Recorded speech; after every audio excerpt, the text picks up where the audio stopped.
All right, we're going to talk not too much about lawn removal, but as I already mentioned, getting rid of your lawn is one of the best things you can do to kind of save time in the garden and save water. So it's a really good idea. Kevin already talked about some of the rebates that are available, so I don't have to go through that. But again, please call them and schedule them to come out and review it before you take it out. And some people have been worried about, well, it's really brown, it's not really green anymore.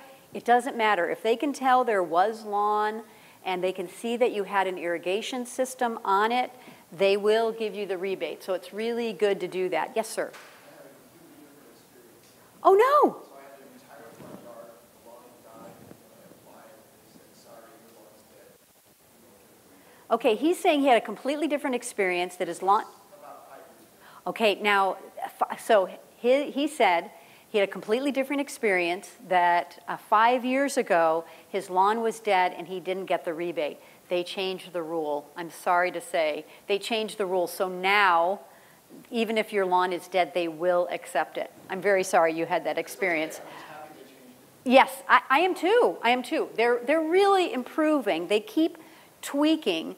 And I should say also that, a lot of the water retailers have been focused on the indoors for a long, long time, and they're really not anymore. It's all on the outdoors, and it's up to my industry to really make sure that we're doing a lot to keep the water use down. It's all on us.